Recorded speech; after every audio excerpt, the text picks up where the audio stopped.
हरे कृष्ण कृष्ण कृष्ण हरे हरे, हरे राम राम राम हरे हरे।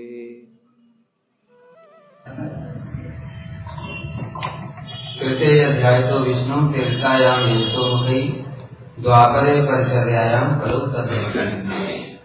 सतयुग में लोगों की 1,00,000 वर्ष आयु होती थी, इसलिए हजारों हजारों साल तपस्या करते थे। हम लोग ध्रुव महाराज जी के विषय में सुनते हैं, और भी सतयुग में अनेक सारे तपस्वी हुए, उन्होंने हजारों हजारों वर्ष तक तपस्या की। ऐसी तपस्या तो हम लोगों के लिए स्वप्न में भी संभव नहीं। 1 घंटा कथा कीर्तन में बैठना पड़ता है तो पीठ दर्द होने लगती है, गर्दन दर्द होने लगती है, साइटिका, किसी को कुछ रोग, किसी को कुछ रोग। इसलिए तपस्या तो कलयुग में बिल्कुल भी संभव नहीं है। त्रेतायाम में अश्वमेध, अग्निहोम, गोमेध इत्यादि यज्ञों के द्वारा सिद्धि करते थे। और विशेष बात थी, यज्ञ के लिए जो सबसे मुख्य चीज होती है वो क्या होती है?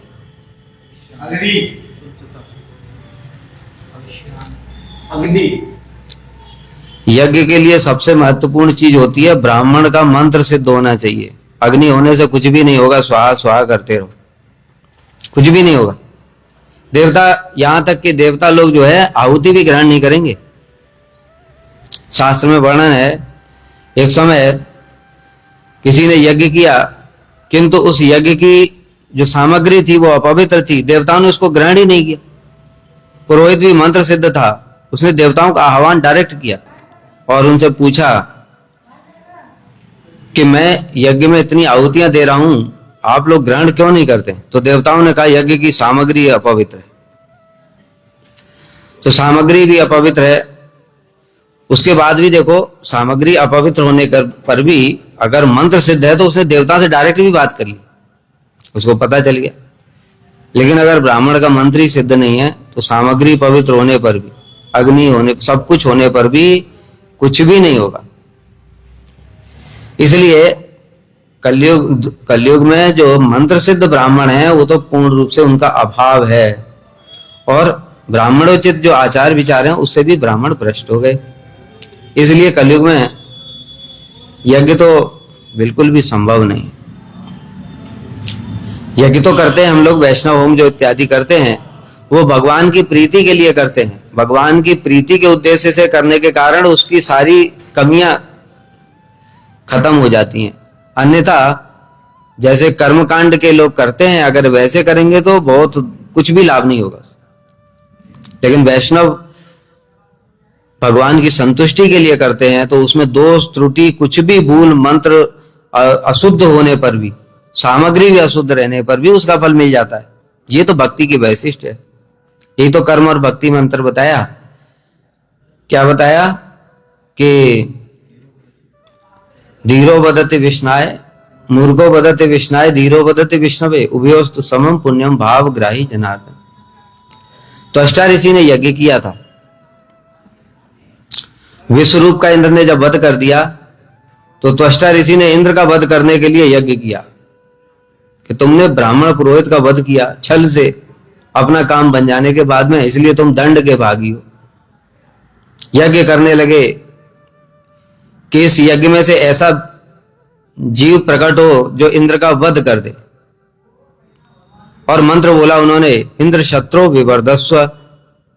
जो वेद मंत्र होते हैं उसमें हर्ष, दीर्घ और मध्यम स्वर होते हैं। मतलब कहीं पर नीचे जाएगा ओम सहस्र शीर्षा पुरुषः, नीचे ऊपर जाता है, वो वैसे ही जप करना पड़ेगा। पहले के लोग ऐसे होते थे, श्रुतिधर होते थे। वो मंत्रों की बात छोड़ो, मंत्रों के स्वर को भी एज इट इज याद कर लेते थे। ऐसा सतयुग इत्यादि में लोग होते थे। इसलिए गुरु स्रोत परंपरा में जो कुछ भी पढ़ाते थे शिष्य लोग, उसको एज इट इज पढ़ लेते थे और दूसरों को फिर एज इट इज परंपरा में वो भी पढ़ाते थे। इस प्रकार से स्रोत परंपरा चल रही थी। कालक्रम से ब्राह्मणों को शाप लगा और वो उनकी स्मरण शक्ति खत्म हो गई। इसलिए फिर भागवत में बताया, मंदा सुमंद मतयो मंद भाग्य उपद्रता। सुमंद मतयो बताया, मंदमती भी नहीं, सुमंद मतलब बहुत ही ज्यादा मंदमती होगी। अभी बोलते बोलते अगर कुछ प्रसंग दूसरा चल जाता है तो पहला वाला भूल जाते हैं, कितनी मंदमती है। तो पूरा स्वर क्या याद करेंगे, मंत्र ही याद नहीं होते, मंत्रों के उच्चारण भी गलत है। तो त्वष्टा ऋषि ने जब यज्ञ किया, उनको बोलना था ऐसे, इंद्र शत्रु विवर्धस्व, मतलब इंद्र के जो शत्रु हैं, शत्रु में उच्च इंद्र में निम्न, तो उससे क्या होगा, शत्रु उच्च हो जाएगा, इंद्र निम्न हो जाएंगे, इंद्र हार जाएगा। विवर्धस्व शत्रु की वृद्धि हो, ऐसे बोलना था। उनके मुख से निकल गया इंद्र शत्रु विवर्धस्व। अब इंद्र की वृद्धि हो गई, शत्रु निम्न हो गया, इंद्र की वृद्धि होकर के शत्रु निम्न हो गया और इंद्र जीत जाएंगे। डाल दी आहुति, वृत्रासुर प्रकट हुए, इंद्र ने उनका वध कर दिया। कर्मकांड में इतना विचार है, सोचने वाली बात है। आजकल तो ना किसी को मंत्र पता है, ना स्वर पता है, ना कुछ भी पता नहीं है क्या होगा। लेकिन भक्ति में क्या है, अब मान लो कोई भक्ति यज्ञ कर रहा है भगवान की प्रीति के लिए, हमारे जैसा जिसने कभी संस्कृति नहीं पढ़ी, इधर उधर से सुन करके थोड़ा मंत्र मंत्र सुन लिया, जैसे कहते हैं ओम गणेशाय नमः, ओम नारायणाय नमः, ओम शिवाय नमः, तो विष्णु का मंत्र पढ़ा उसने, ओम विष्णाय नमः, और आहुति दे दी 10-12 भगवान के उद्देश्य से। अब ये मंत्र ही गलत है, क्योंकि विष्णु जब उसकी विभक्ति चलती है तो उसमें होता है विष्णवे नमः, ये सही मंत्र है। और उसने क्या बोला, विष्णाय नमः कह करके 10 आहुति दी थी। अब दूसरा पंडित है जिसने संस्कृत पढ़ी है, वेद मंत्र पढ़ करके आया वेद कॉलेज में, उसको पता है, उसने ओम विष्णवे कह करके, ओम विष्णवे नमः कह करके 10-12 आहुति दे दी। तो शास्त्र कहते हैं उभयोस्तु समम पुण्यम, दोनों का फल समान है। भक्ति में, कर्म में क्या होता, कर्म में जो पहले वाला है उसका पता नहीं क्या हो जाता। हमने तो खुद एक पढ़ा है पुराण में, अभी तो याद नहीं आ रहा कौन सी जगह पढ़ा था, उसमें उसने मंत्र पढ़ा, उसका फल ऐसा हुआ कि वो देवी उसको ही खा करके चली गई, मंत्र में जरा सी त्रुटि हो गई। आहुति देनी थी उसको, जैसे दूसरे के नाम से उसने अपना ही नाम ले दिया अहम करके, और वो अहम में वो देवी आई और उसको ही खा करके चली गई। ऐसा भी होता है, मंत्र में इतना विचार होता है। और यहां पर क्या विचार है, उभयोस्तु समम पुण्यम, जो विष्णाय नमः कह करके आहुति दे रहा है और विष्णवे नमः कह करके आहुति दे रहा है, दोनों का पुण्य समान है। क्यों, भाव ग्राही जनार्दना, भगवान ने तो भाव को देखा। इसका प्रमाण भी है, देखो अब यहां पर जो यज्ञ में आहुति दी जाती है विष्णाय नमः कह करके बोल रहा है, वो तो मंत्र गलत है, लेकिन कृष्ण तो भीतर है, कृष्ण भीतर है कि नहीं, वो जानते किसके लिए, किसके उद्देश्य से दे रहा है, मेरे उद्देश्य से दे रहा है, उसने उन्होंने ग्रहण कर लिया। इसका प्रमाण कहां पर मिलता है, देखो विदुर जी के यहां पर मिलता है प्रमाण। विदुर जी के यहां कितना बड़ा प्रमाण है, मंत्र का साक्षात स्वरूप ही समझो उसको, जो लीला है उसको। भगवान को विदुरानी ने जैसे ही देखा, उनके हृदय में इतना प्रेम उमड़ पड़ा कि लौकिक शिष्टाचार भूल गई प्रेम की अधिकता के कारण। वो द्वार पर ही कृष्ण खड़े हैं, ये भी नहीं बोला कि भीतर आ जाओ, उनको देखती ही जा रही है, देखती ही जा रही है। इतना प्रेम उनका देख करके कृष्ण को भूख लगाई। अभी अभी आए थे युद्ध, कहां से, दुर्योधन के यहां से। उसको क्या बोला, अरे भाई मुझे भूख नहीं लग रही है। कोई व्यक्ति 4 कंडीशन में किसी के यहां खाता है, किंतु तुम्हारा एक तो प्रेम नहीं है, दूसरा हमारे जिस काम के लिए आए थे वो बना ही नहीं, कुछ सगे संबंधी हो अथवा कोई और दूसरा जो प्रयोजन है, 4 प्रकार के इस प्रकार से बताया। इस 4 प्रकार से कोई व्यक्ति किसी के भूख लगी हो, भूख से प्राण निकल रहे हो, तो खा सकता है, किंतु इन सब में से कोई भी चीज नहीं है। इसलिए हमको, और मैं आत्माराम को भूख भी नहीं लगी, आत्माराम को भूख नहीं लगती। और जैसे ही विदुरानी का प्रेम देखा, प्रेम को देखने के साथ ही साथ भूख लगी।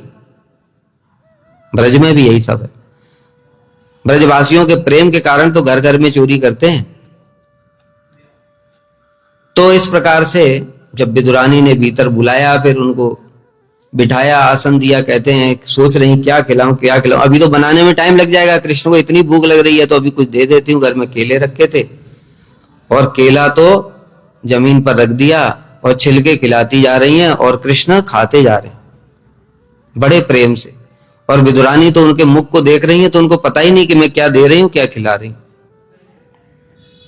विदुर जी आ गए इतनी देर में, और विदुर जी ने देखा छिलके तो रखे हैं, केले रखे जमीन पर, छिलके कृष्ण खा रहे हैं। कहते हैं अरे तुमने ये क्या कर दिया।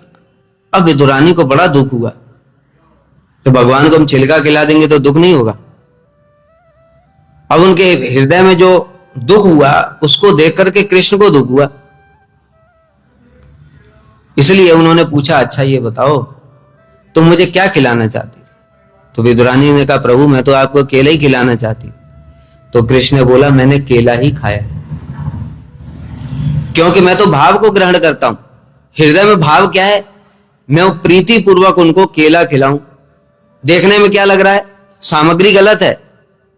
जैसे भी बताए ना, हवन की सामग्री, उसमें अशुद्धि अपवित्रता कुछ भी हो सकती है, क्योंकि आजकल तो शुद्ध कुछ है ही नहीं, घी भी नहीं शुद्ध है। तो हवन की सामग्री अपवित्र है, विदुरानी का दिया हुआ छिलका है, वो केला नहीं है। लेकिन होने पर भी कृष्ण ने क्या ग्रहण किया, केला ग्रहण किया। भावग्राही जनार्दन, यहां से बिल्कुल प्रमाणित हो जाता है। तो इस प्रकार से अगर जो भक्ति कर रहा है, कृष्ण के लिए यज्ञ कर रहा है, तो काम चल जाएगा, बच जाएगा, नहीं तो उसको दंड ही मिलेगा। सामग्री अपवित्र है, अपवित्र वस्तुओं को कभी भी देवता ग्रहण नहीं करते, उनको इतनी जरूरत नहीं है। इसलिए त्रेता में यज्ञ भी नहीं चलेगा, त्रेता का यज्ञ भी कलयुग में नहीं चलेगा। द्वापर में बड़े बड़े मंदिरों का निर्माण करके विग्रह की प्रतिष्ठा करके अर्चन पूजन सिद्धि प्राप्त करते थे। अब अर्चन करके मन कृष्ण में आविष्ट होना चाहिए। अर्चन की ये नियम होता है, शंख बजा रहे, घंटी बजा रहे हैं, अर्चन कर रहे हैं, उस समय किसी से बातचीत नहीं करनी है, कृष्ण में मन पूर्ण आविष्ट होना चाहिए। और कलयुग के जीव का बताया मन तो 100 जगह पर रहता, एक जगह नहीं 100 जगह पर रहता। अभी सुबेरे सुबेरे अगर किसी ने पुजारी को कुछ बोल दिया और मन में अभी वो घंटी तो बज रही है, लेकिन मन में दूसरी घंटी बज रही है। अभी घंटी ये वाली गौड़ है और मन वाली प्रधान है। अर्चन किया हुआ, पूरा अर्चन हो गया, उसको पता ही नहीं चला कौन से मंत्र बोले। अर्चन खत्म हो गया, चरणामृत ला करके रख दिया। उसके बाद सोच के आया था पहले ही कि अर्चन खत्म हो जाएगा तब देखूंगा, और उसके बाद में शुरू हो गया फिर दूसरा अर्चन। इस प्रकार से मन स्थिर नहीं है। अर्चन के लिए क्या चाहिए, रघुनाथ दास गोस्वामी देखो अर्चन कर रहे हैं, गिरिराज जी की शिला हाथ में है, और प्रेम के कारण उनके नेत्रों से अश्रु प्रवाहित होने लगे, और अश्रुओं से गिरिराज जी का अर्चन हो गया, और उस अर्चन के कारण वो जो गिरिराज जी की शिला है वो पिघल गई, और रघुनाथ दास गोस्वामी का जो अंगूठे का निशान है वो शिला के ऊपर ये अर्चन है। अर्चन के लिए इतनी योग्यता चाहिए। वास्तव में विचार किया जाए तो अर्चन तो हम लोग कर ही नहीं सकते, वो तो हमारे गुरुवर्ग की कृपा है जो हमको अर्चन में अधिकार प्रदान किया। अर्चन का अधिकार नहीं हमारा, इसलिए हम लोग भावना करते हैं कि गुरु जी अर्चन कर रहे हैं, हम उनको सहायता कर रहे हैं। ये भावना को हटा करके अगर हम स्वतंत्र हो जाएं तो हमको इतना दोष लगेगा कि पता ही नहीं कितना सेवा अपराध है, सब सेवा ही अपराध है। इसलिए हम लोग यहां भी बच जाते हैं। किंतु अर्चन के द्वारा सिद्धि नहीं हो सकती। कलयुग में मन स्थिर नहीं है, कभी मोबाइल बजा, कभी कहीं ध्यान, कभी कहीं ध्यान। मोबाइल नहीं बजा तो दूसरे का रेडियो बज जाएगा। इसलिए कलयुग के जीवों के लिए भगवान को प्राप्त करने का साधन है एकमात्र हरि नाम। यहां पर बता रहे हैं वही बात, मंदा सुमंद मतयो मंद भाग्या उपद्रता। कलयुग के जीवों की स्थिति कैसी, मंदा, पहले आलसी होंगे। आलसी देखते हैं हम तो आलसी नहीं है बिल्कुल भी। सुबेरे से रात तक देखो ठेले वाला ठेला खींचता है सामान लाद करके। मजदूर को देखो सुबेरे से रात तक मजदूरी करता है। सुबेरे ऑफिस जाते हैं सॉफ्टवेयर इंजीनियर, 10 बजे गए, उसके बाद लौटने का कोई टाइम नहीं है, 12 भी बज जाते हैं। कभी कभी तो पूरा 18-20 घंटे भी ऑफिस में बैठे रहते हैं। तो कहते आलसी तो नहीं है ये, आलसी होगा तो इतना काम कैसे करेगा। तो फिर यहां मंदा का मतलब क्या बताया, परमार्थ में आलसी होंगे। अभी देखा ना, अभी महाराज जी ने कृपा करके, जो वैष्णव कृपा करते कहते थोड़ा देर बैठ जाएगी तो सुकृति बन जाएगी। महाराज जी ने बोला अरे बैठ जाओ कथा सुन करके जाना। अरे घर में बच्चा रो रहा है, उसको कोई देखने वाला नहीं है, अकेले रह नहीं पाएगा। ये आलसी, परमार्थ के लिए, संसार के लिए बिल्कुल आलसी नहीं। संसार में सारे कितने कितने हमने तो देखा कर्मठ लोग हैं, कितना कितना कर्म करते हैं। सुमंद मतयो, फिर दूसरा बताया सुमंद मतयो, मतलब भजन साधन करने के लिए भी जैसे बताया अभी अर्चन करना है तो मंत्र याद होने चाहिए, ऐसे सेवा अपराध, नाम अपराध, ये सब कुछ कुछ याद होना चाहिए, सिद्धांत जानना चाहिए। लेकिन याद करेंगे भूल जाएंगे, सुनेंगे भूल जाएंगे, 100 बार सुनते फिर भूल जाते हैं। इसलिए मति भी अत्यंत अल्प होगी। जब कुछ पता ही नहीं है तो पालन क्या करेंगे? इसलिए सुमंद मतयो। फिर मंद भाग्या, भाग्यहीन होंगे कलयुग के लोग। भाग्यहीन क्यों बताया? जागतिक दृष्टिकोण से नहीं बताया, बड़ा बड़ा भाग्य लोगों का, बढ़िया बढ़िया बेटा बेटी आईएएस, पीसीएस, डॉक्टर, इंजीनियर।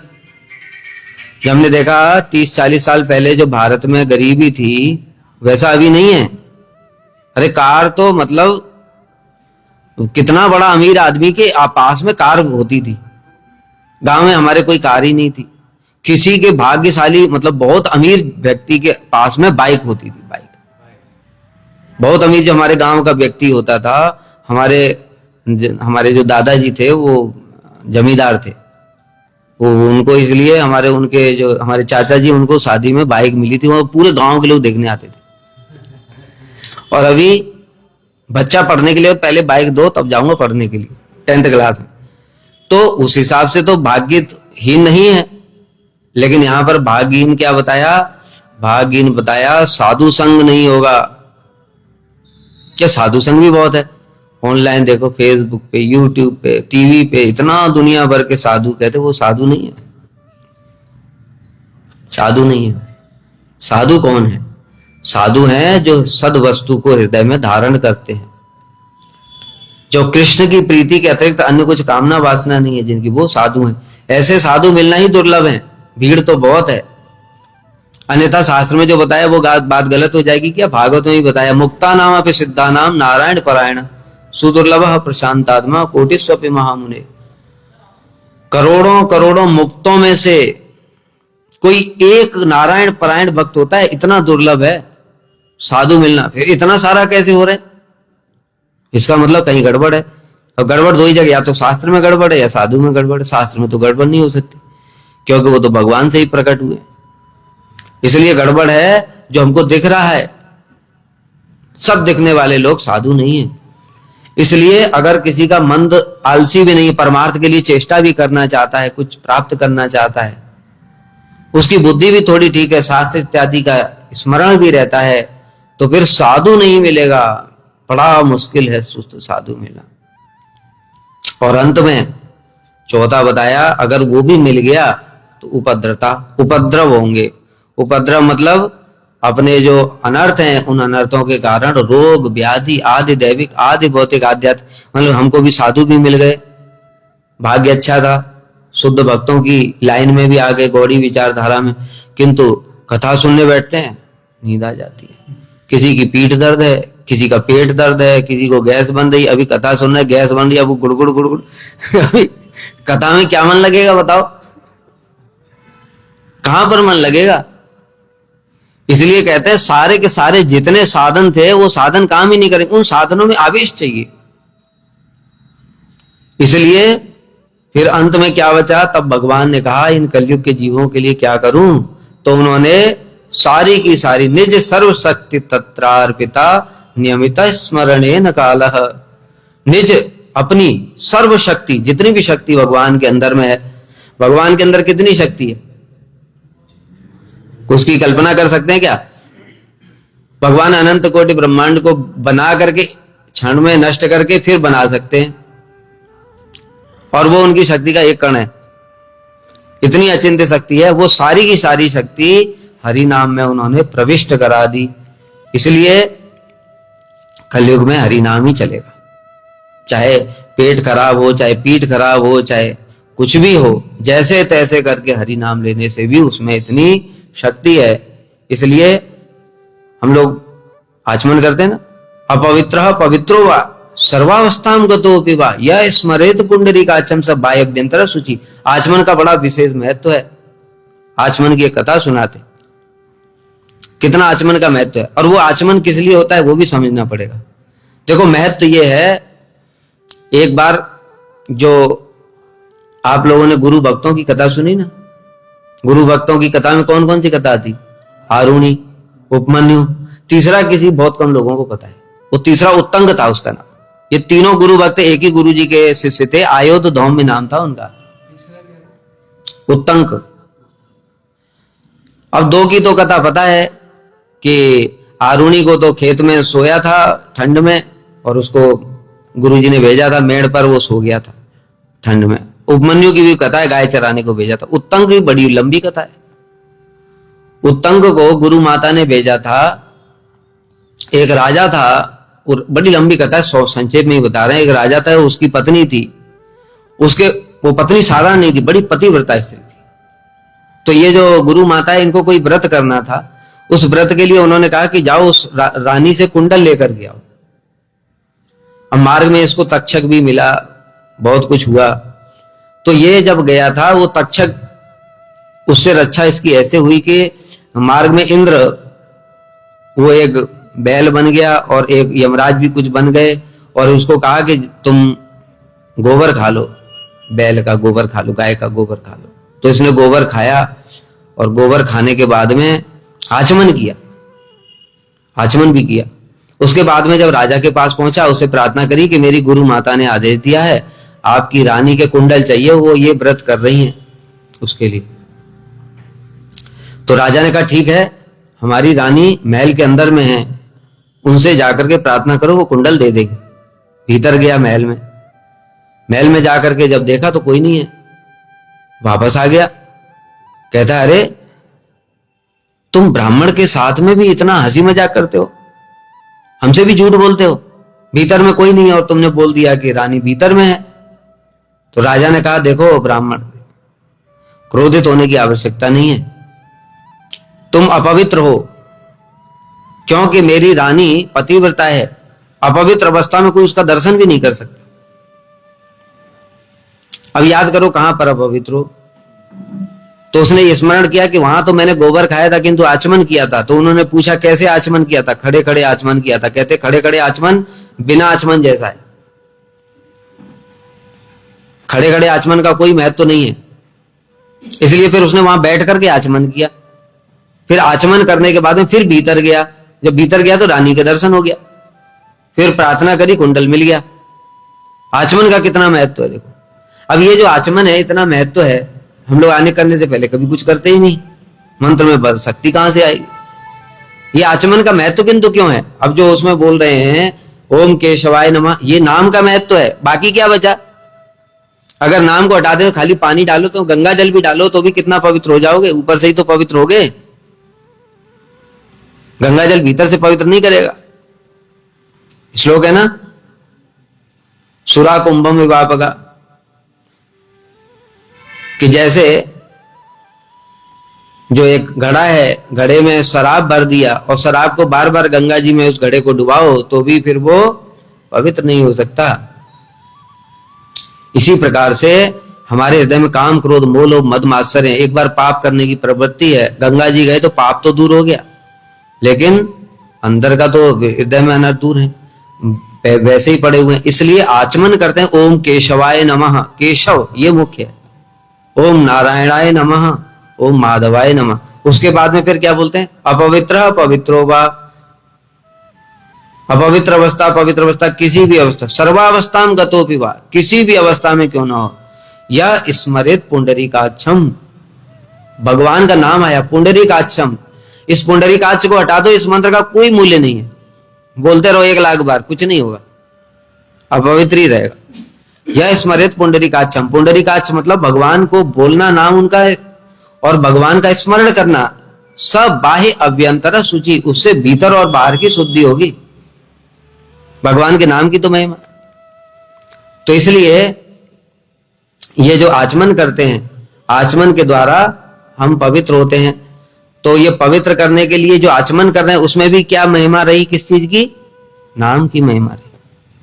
अगर नाम नहीं है, हम लोग तिलक करते द्वादश, उसमें भी क्या बोलते हैं? जो घर है, ये हमारा जो शरीर रूपी घर है, इसमें भगवान की प्रतिष्ठा कर रहे हैं। 12 मंत्रों, केशवाय नमः, नारायणाय नमः, माधवाय नमः, गोविंदाय नमः, विष्णुवे नमः, नाम ही तो सब कुछ है कलयुग में। इसलिए ये मंदा सुमंद मतयो मंद भाग्य उपद्रता होने पर भी भगवान ने अपनी समस्त शक्ति नाम के अंदर में संचरित कर दी, निज सर्व शक्ति। इस कारण से इतनी शक्ति है उसके अंदर कि अपवित्र पवित्र किसी भी अवस्था में रहने पर भी नाम लेने से पवित्र हो जाते हैं। जब पवित्र हो गए तब बाकी नियम पालन करने चाहिए, तब मंत्र भी काम करते हैं, नहीं तो करेगा ही नहीं।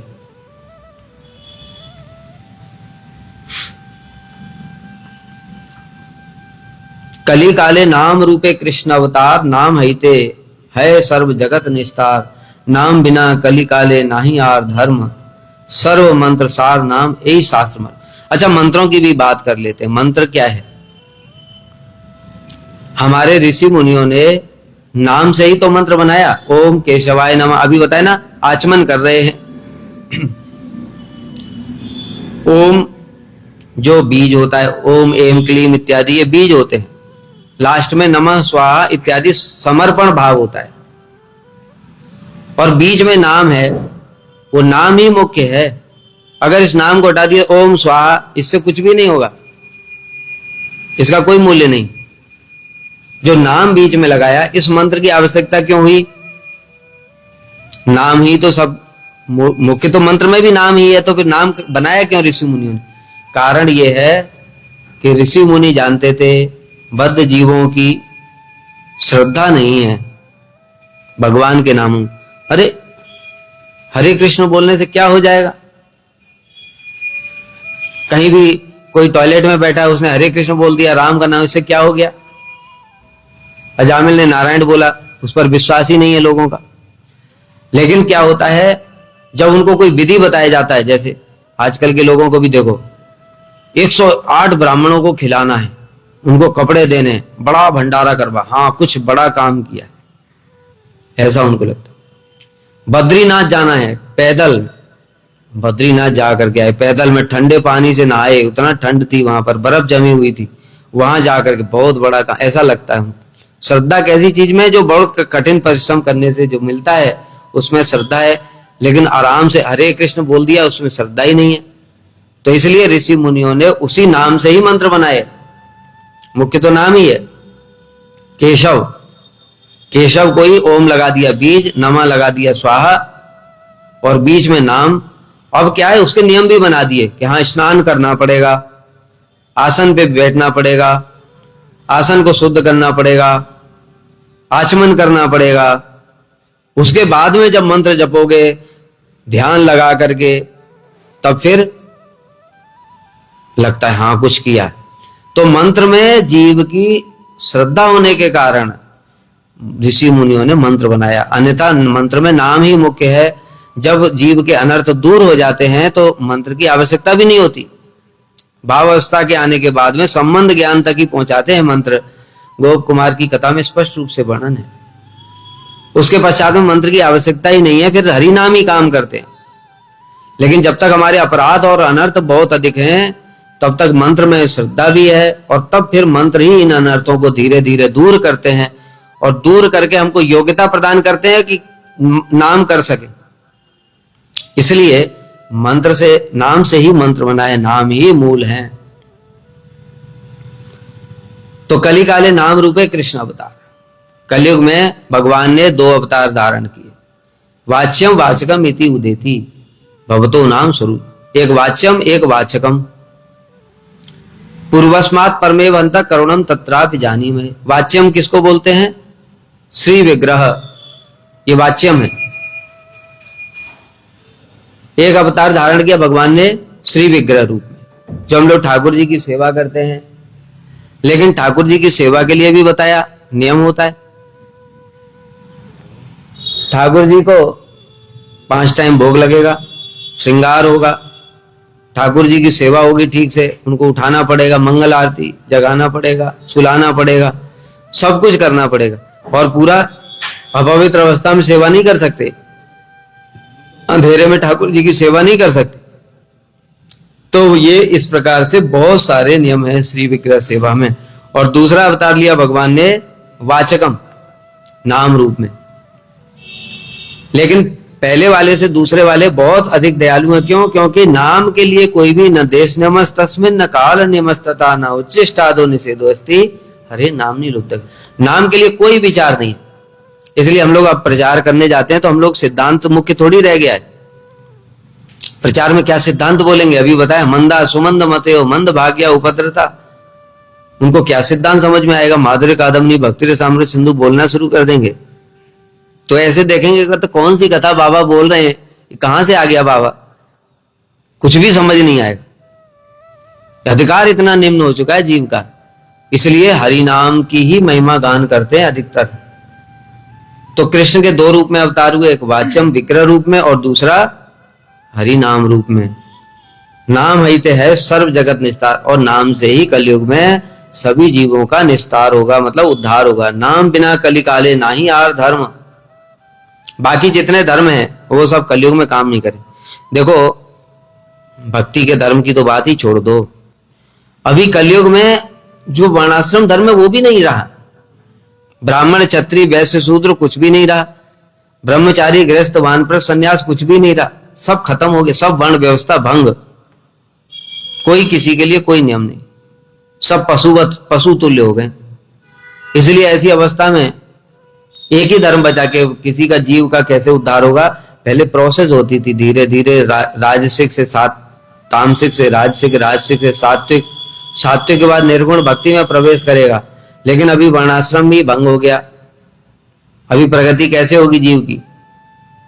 इसलिए हरि नाम भगवान ने अवतार धारण किया और उसमें अपनी सारी शक्ति डाल दी और कहा लो नाम लो, तुम किसी भी अवस्था में, किसी भी धर्म में, किसी भी वर्ण में, कैसे भी हो, सब कुछ काम करेगा। नाम की शक्ति उतनी ही रहेगी। इसलिए नाम बिना कली काले नाही आर धर्म। अभी बताया ना, बाकी जो भक्ति के अंगों का पालन है वो भी नहीं कर पाएंगे, वर्णाश्रम धर्म तो पालन ही नहीं कर पाएंगे। तो नाम की ऐसी महिमा है।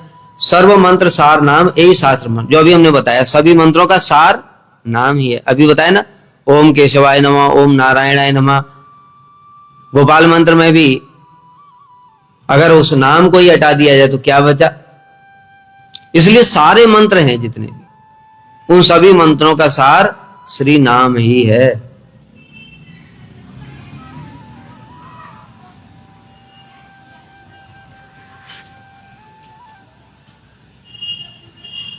कलयुग में अन्य साधनों की निरर्थकता। हरे नाम हरे नामैव केवलम। और भी बताया बृहन नारदी पुराण में दूसरा श्लोक, हरे नामैव नामैव नामैव मम जीवनम कलौ नास्तेव नास्तेव नास्तेव गतिरन्यथा। बृहन नारदी पुराण हम लोग सुनते ना, हरे नाम एव केवलम। उसके अलावा बृहन नारदी पुराण में इस प्रकार से वर्णन है, हरे नामैव नामैव नामैव मम जीवनम। सतयुग में ध्यान, त्रेता में यज्ञ, द्वापर में अर्चन बताया, किंतु कलयुग में हरि नाम ही मेरा जीवन है, हरि नाम ही मेरा जीवन है, हरि नाम ही जीवन है। इस प्रकार से 3 बार बोला, सत्य सत्य सत्य। तो उस वक्त प्रमाण हो जाता है कि हाँ यही सत्य है, एकमात्र सत्य। तो हरि नाम की ही एकमात्र कलयुग में महिमा है, इसके अतिरिक्त और कोई भी गति नहीं है। क्योंकि बताया कुछ भी पवित्र ही नहीं रहेगा। सभी लोग जानते हैं अभी तिरुपति बालाजी में क्या हुआ। सब जितने भी अर्चन इत्यादि होते हैं सब में घी लगता है, हवन इत्यादि होते हैं सब में घी लगता है, पूजा में सब जगह घी लगता है, आरती दिखा रहे घी लगता है। वहां पर हमारे पूज्यपाद परमेश्वरी प्रभु एक बार कथा में बता रहे थे, वो हाथरस में जाते थे कहाँ भिक्षा के लिए। वहां पर एक फैक्ट्री थी, वो फैक्ट्री में ये जो हवन की सामग्री और फिर उसी से वो धूप इत्यादि वो सब उसी से बनाते हैं। तो वो सब बन रही थी और उसमें क्या क्या मिलाया, मतलब देखने के बाद में जिंदगी भर हवन करने की। लकड़ी का बुरादा, गाड़ी का बचा हुआ काला तेल, हवन सामग्री बन गई। अब बताओ देवता लोग काला तेल गाड़ी का सड़ा हुआ काला तेल पिएंगे बुरादा लकड़ी का, ऐसे करके। तो इसलिए कलयुग में सब कुछ अपवित्र हो जाएगा। लेकिन नाम चिंतामणि कृष्ण चैतन्य रस विग्रह पूर्ण शुद्धो नित्य मुक्तो अभिन्नत्वात् नाम नाम। पूर्ण शुद्ध, इसमें मिलावट कोई कर नहीं सकता है। कारण क्या है? क्योंकि नाम कृष्ण है स्वयं, भगवान ही नाम है, भगवान में मिलावट कैसे करोगे? इस जगत की जो वस्तुएं हैं उनमें तो वो तो जड़ हैं, जड़ वस्तुओं में तो मिलावट कर दोगे, दूसरी जड़ वस्तु मिला दोगे, लेकिन भगवान का नाम जड़ नहीं है। इसलिए श्रील प्रभुपाद जी ने एक बड़ी सुंदर बात बताई है, हमारे जैसे अनर्थग्रस्त साधकों के लिए बहुत महत्वपूर्ण है। कई बार हम लोग नाम करते करते काम, क्रोध, मोह, लोभ ये सब जागृत हो जाता है। बहुत से लोग कहते हैं नहीं, उस समय मेरे को माला बंद कर देना चाहिए, नाम तो भगवान है, स्वयं राधा कृष्ण है, मैं नाम नहीं करूंगा, छोड़ दूंगा। कहते नहीं, कारण क्या है? अरे उनको नाम चिंतामणि चैतन्य चिन्मय वस्तु है। हमारी जड़ चिंता जो विषयों की चल रही है, क्या वो जड़ चिन्मय वस्तु को स्पर्श कर सकती है? कभी नहीं कर सकती। हमारी जड़ चिंता कभी भी चिन्मय वस्तु को स्पर्श नहीं कर सकती। इसलिए उस अवस्था में भी नाम ही प्रभाव दिखाएगा। अब हमको खांसी है, बुखार है, हम सोच रहे हैं जब ठीक हो जाएंगे तब दवाई खाएंगे। अरे दवाई की सबसे ज्यादा आवश्यकता कब है? जब बीमार है तभी तो। अभी यही तो बीमारी है, काम, क्रोध, मोह, लोभ जागृत हो गए, यही तो बीमारी है। और उस बीमारी में सोच रहे हैं कि हम पहले ठीक हो जाएं तब दवाई खाएं। इसलिए प्रभुपाद जी कहते हैं नहीं, बिल्कुल मन से ये निकाल दो, ये माया का भ्रम है। मन ऐसे माया से वो नाम ना करने दे, नाम नहीं करने देने के लिए ऐसा ऐसा लॉजिक दे देता है। इसलिए कहते हैं तब भी हरि नाम करते रहो, और हरि नाम के प्रभाव से धीरे धीरे काम, क्रोध, मोह, लोभ सब दूर हो जाएगा। अजामिल का भी तो ऐसा ही हुआ।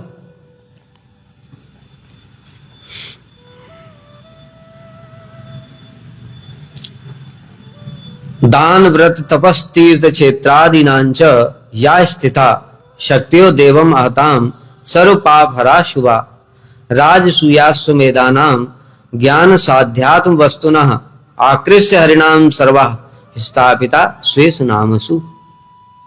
स्कंद पुराण में बड़ी सुंदर बात बता रहे हैं कि जो अभी हमने सुना, दान, व्रत, तप, यज्ञ, इन सब का फल होता था, लेकिन कलयुग में कुछ भी बचेगा नहीं। दान के लिए भी बड़े विचार हैं, दान के लिए भी पात्र का विचार होता है, दाता और जो ग्रहण करने वाला है दोनों के लिए विचार होता है। अगर कुपात्र को दान दिया गया तो उसका फल भी विपरीत हो जाता है। पद्म पुराण में वर्णन है, धूम्रपान रते विप्रे दाने कुर्वन्ति ये नरा दाता नरके यान्ति ब्राह्मणो ग्राम सूकरा। अगर कोई ब्राह्मण को दान देता है यह सोच करके कि मेरा इससे कल्याण होगा, और वो ब्राह्मण उसके पैसे से सिगरेट पी लेता है, शराब पी लेता है, गुटखा खा लेता है। अभी कौन से, अभी देखो कलयुग में कौन सा ब्राह्मण ऐसा जो गुटखा नहीं खाता? तो तुम्हारा पैसे से जो धूम्रपान कर रहा है, दातारे नरके यान्ति, तुम तो सोच करके बैठे हुए पुण्य हुआ, दाता को नरक में जाना पड़ेगा, स्पष्ट बोला हुआ है। ब्राह्मणों ग्राम सुकरह, और जो ब्राह्मण ने दान लिया उसको गलत दुरुपयोग किया। दान भगवान की सेवा के लिए होता है, दुरुपयोग करने के कारण उसको सुअर बनना पड़ेगा और विष्ठा खाएगा वो अगले जन्म। पहले दान खाया ना, दान का धूम्रपान किया, अभी कहेंगे भगवान ठीक है, तुमने मेरी वस्तु का मेरी सेवा में लगाने की जगह धूम्रपान करता है, इस मुंह में खाया ना, इस मुंह में सिगरेट पिया ना, अब ले विष्ठा ही दूंगा तुझे, खा। तो इसलिए दान में बड़ा विचार होता है, इसलिए कलयुग में। और फिर समय भी होता है, मुहूर्त में दान करना चाहिए, जो पुण्य मुहूर्त है। अगर तामसिक बेला में दान किया तो तामसिक भी दान हो जाता है। जो लेने वाला है वो अगर तामसिक है तो वो तामसिक दान हो गया। बहुत विचार है, सात्विक दान, तामसिक दान, राजसिक दान और निर्गुण दान। निर्गुण दान कौन सा होता है? जो ठाकुर की सेवा के लिए दिया जाता है, ये निर्गुण है। इसलिए हम लोग इसको दान वर्ड यूज ही नहीं करते, इसलिए इसके लिए सेवा वर्ड यूज करते हैं। दान और सेवा में अंतर पता है? पता ही आप लोगों को दान और सेवा में क्या अंतर है? देखो, दान में दो चीजें होती हैं, एक दाता, एक देने वाला, एक लेने वाला। जो देने वाला है वो बड़ा है कि लेने वाला बड़ा है? दाता बड़ा है, भिखारी छोटा होता है नहीं, जो दे रहा है वो बड़ा होता है। इसलिए देने वाला बड़ा है और लेने वाला छोटा है। अब वही दान अगर ठाकुर जी को आपने दिया, 100 रुपया छोड़ो, 1 करोड़ रुपया कोई दे देता है। भैया अंबानी और वो सब है ना, बड़े बड़े लोग जो बिजनेसमैन है, वो तिरुपति बालाजी में करोड़ करोड़ रुपया चढ़ा के आते हैं। वो तिरुपति जी से बड़े हो गए? करोड़ दो चाहे अरब दो चाहे बली महाराज, उन्होंने सारा सब कुछ दे दिया, तो वो क्या भगवान से बड़े हो गए? बताओ। इसलिए ये सेवा होती है। सेवा में हनुमान जी कितना भी सेवा करते हैं, सब कुछ तो उन्होंने दे दिया राम जी को, तन मन धन प्राण सब कुछ, 24 के 24 घंटे सेवा करते हैं, लेकिन बड़ा कौन रहेगा? राम जी बड़े रहेंगे। तो सेवा में दो चीजें होती, सेवक और सेव्य। गुरु जी हैं हमारे, गुरु जी, हम गुरु जी को कितना भी, गुरु जी के लिए, गुरु जी की इच्छा से हमने बड़ा मंदिर बना दिया। रूप गोस्वामी, सनातन गोस्वामी इत्यादि थे, ब्रज में रहते थे, उन्होंने, राजा लोग उनके शिष्य बन गए, क्षत्रिय राजा थे वो, उन्होंने इतने विशाल विशाल मंदिर बनाए, तो क्या राजा बड़े हो गए? रूप गोस्वामी छोटे हो जाएंगे? कभी नहीं। इसलिए गुरु जी, वैष्णव, वो सब बड़े ही रहेंगे। तो सेवक हमेशा छोटा रहेगा और सेव्य हमेशा बड़ा रहेगा। ये सेवा होती है। इसलिए हम लोग ठाकुर जी को दान नहीं दे सकते कभी। उनको क्या देंगे? जो हमारे पास है वो तो उनको ही दिया है। ब्रह्मा जी को पद किसने दिया? भगवान ने दिया, जब चाहे तब ले लेंगे। अब ब्रह्मा जी सोचे मैं भगवान को दान दे रहा हूं, ये 14 लोग मैं भगवान को दान दे रहा हूं। इसलिए बलि महाराज ने बड़ी सुंदर बात बताई। जब शुक्राचार्य जी उनको रोक रहे थे ना, कहते हैं अरे तुमको पता है ये विष्णु है, तो बलि महाराज ने इतनी सुंदर बात बताई, कहते अरे विष्णु है तो सब कुछ तो इनका ही है, फिर तो सब कुछ इनका ही है, और जिसका है उसको देने में क्या प्रॉब्लम है? हम इनको दे भी क्या सकते हैं। दूसरी बात, अगर हम इनको नहीं भी देते हैं और ये विष्णु है तो फिर वैसे भी मार करके भी ले लेंगे। ये भक्ति का लक्षण, भक्ति का लक्षण। जो भक्त होता है उसके अंदर ही ऐसे विचार होते हैं, और जो असुर होते हैं उनके अंदर कैसा विचार होता है? ये विष्णु हमारी संपत्ति छीनने आया, अरे तुम्हारा है ही क्या? हिरण्यकश्यपु भी ऐसे ही सोचता था। तो इसलिए दान, व्रत, तप, तपस्या से जो फल मिलता था, तीर्थ इत्यादि में जाते थे, तीर्थ भी सारे अपवित्र कर दिए। इतना कैसे अपवित्र कर दिए सारे तीर्थ। अभी आचमन भी करने में तो लोगों को परेशानी होती है, इतना सब उसमें मल मूत्र सब त्याग कर कर करके पूरा पॉल्यूशन, पूरा नाले मिला दिए यमुना जी में, उसका पानी रोक दिया। अभी कलयुग में क्या करोगे? इतना अपवित्र कर दिया सब। तब भी लेकिन उसका चिन्मय जल है, याद रखना, तब भी चिन्मयत्व है। ये बड़ी विशेष बात है, इसको समझना बुद्धि से बड़ा मुश्किल है। धाम माया के द्वारा ढकते नहीं है, धाम के ऊपर में एक आवरण होता है, वो आवरण हमको दिख रहा है, लेकिन धाम अपने उसी स्थान पर। हम लोग सोचते हैं ना कि धाम तो माया से ढक दिया, तो धाम में जाने से लाभ क्या? वहां पर अभी हमको बंदर, सुअर, नाली ये सब दिखाई दे रहा है, लोग गालियां ये दे रहे हैं एक दूसरे की, कोई धाम है? कथा में हम लोग दोनों बातें सुनते हैं, इनका सामंजस्य समझना पड़ेगा। कौन सी बातें?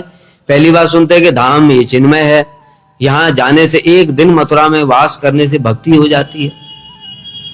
गुरु जी कहते थे ब्रज में जाओ, ब्रज की लीला स्थलियों में जा करके कथा सुनो, उससे ब्रज की भक्ति हृदय में आएगी। एक ये बात सुनते हैं।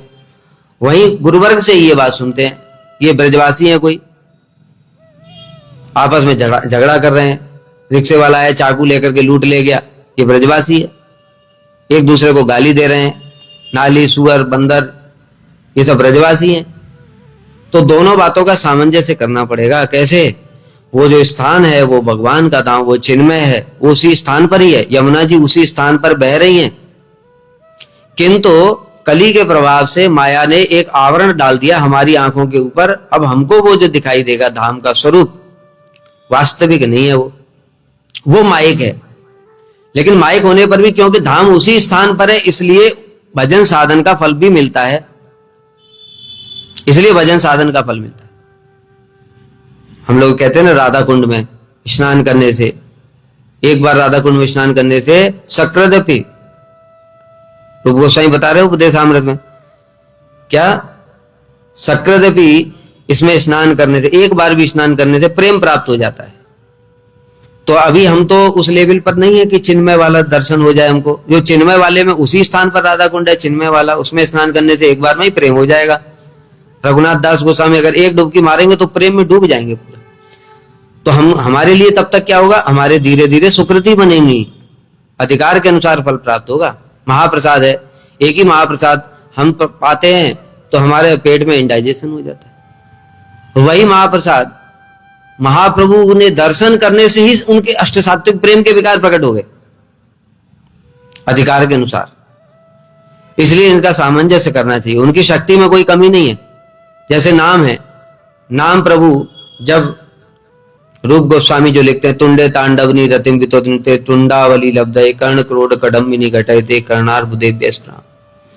यही नाम जब रूप गोस्वामी लेते हैं, एक ही नाम लेने से तो लीला में प्रवेश हो जाता है, और वही नाम हम जब ले रहे हैं तो हमारे लिए वो नाम तामसिक राजसिक सात्विक हो जाता है, अधिकारी के अंतर। तो वही अधिकारी जब ब्रज में वास करेगा तो उसको उसके अधिकार के अनुसार ही भक्ति देवी फल प्रदान करेंगी। धीरे धीरे करते करते जब शुद्ध अवस्था को प्राप्त कर लेगा तब उसको नाम का, धाम का शुद्ध स्वरूप, चिन्मय स्वरूप दिखाई देगा, जो कि चिंतामणि प्रकर सद्मसु कल्प वृक्षा, तब वो सब दिखाई देगा।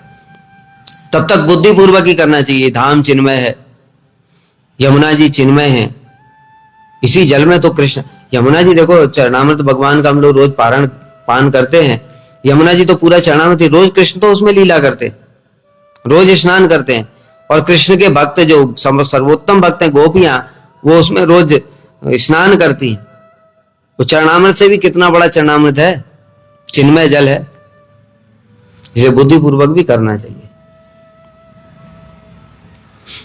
राजसूय यज्ञ, अश्वमेध यज्ञ, ज्ञान साध्य आत्म वस्तु न, सब कुछ जितनी भी शक्तियां हैं वो सब की सब नाम में संचरित कर दी। और न देश नियमस तस्मिन न काल अनियमस्तता न उच्चिष्टादो निषेधोस्ति, क्योंकि कलयुग में देखो अभी क्या है, रात दिन हो गया, दिन रात हो गया। कलयुग में अगर मंत्र का जप के लिए अगर नियम बना देंगे तो मंत्र भी काम नहीं करेगा। कारण क्या है, अभी हमारे, चलो गृहस्थ भक्तों की बात ले लेते हैं, जो जिनकी श्रद्धा नहीं उनको तो छोड़ ही दो। हमारे जो गृहस्थ भक्त हैं, जो मठ से जुड़े हुए, गुरु जी से मंत्र लेकर के गए, हम खुद भी हैं उसमें। अभी जाएंगे नौकरी करने के लिए, जाएंगे 10 बजे लौट करके ऑफिस से आएंगे, अभी 10 घंटा कंप्यूटर पे काम करने के बाद में 10 बजे लौट करके आए तो सोएंगे कितने बजे? खाना भी पड़ेगा ना, खाएंगे 10-10:30 बजे, खाने के बाद में तो साथ ही साथ नींद नहीं आएगी, 11-12 बज गए सोते, और 10 घंटे अगले दिन फिर आंख पे कंप्यूटर पे काम करना है, आंख खुलेगी कैसे? बताओ कैसे खुलेगी? अब मंत्र जपना है ब्रह्म मुहूर्त में, मंत्र ब्रह्म मुहूर्त में जपने से उसकी सबसे अधिक शक्ति होती है। अभी ब्रह्म मुहूर्त तो में तो नींद ही आएगी, ब्रह्म मुहूर्त आते आते तो जो टेंशन थी ऑफिस की वो तो करते करते ब्रह्म मुहूर्त में तो नींद ही आई। अब जगेगा 8 बजे, अभी टाइम हो गया राजसिक, राजसिक समय चालू हो गया, अभी मंत्र का फल भी राजसिक रहेगा। इसलिए भगवान ने व्यवस्था करी, भाई इनका क्या होगा, फिर तो किसी का कोई मंत्र ही काम नहीं करेगा, जीवन भर कुछ जपते रहो कुछ भी नहीं होगा। इसलिए नाम दिया भगवान ने, सारी शक्ति संचरित करी, तामसिक समय हो, राजसिक समय हो, अंधेरा हो, कुछ भी हो।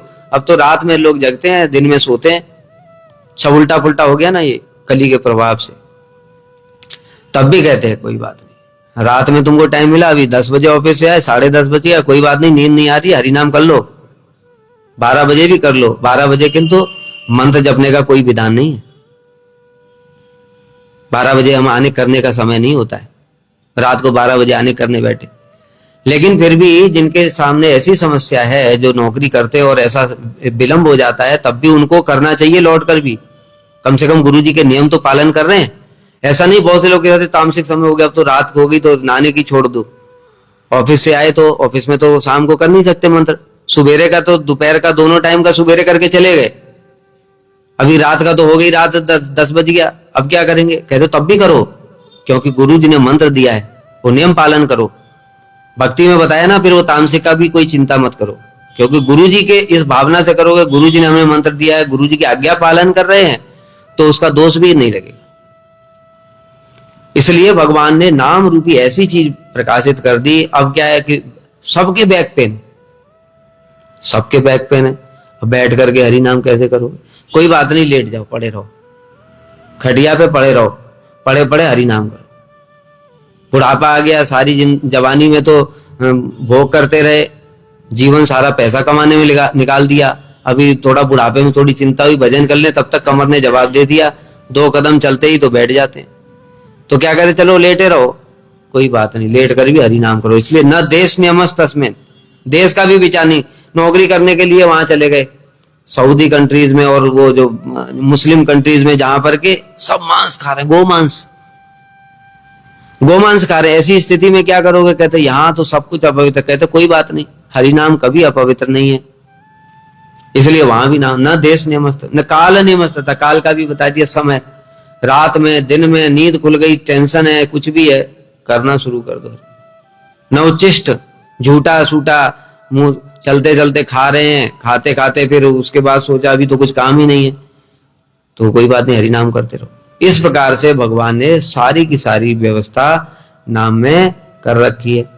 तो वही नाम की महिमा श्री हरिदास ठाकुर जी ने कैसे प्रकाशित की जगत में आकर के, महाप्रभु ने कैसे श्री हरिदास ठाकुर जी के माध्यम से प्रकाशित किया, ये हम लोग फिर सुनेंगे कल। वांछा कल्पतरुभ्यश्च कृपा सिंधुभ्यैव च पतितानां पावनेभ्यो वैष्णवेभ्यो नमो नमः।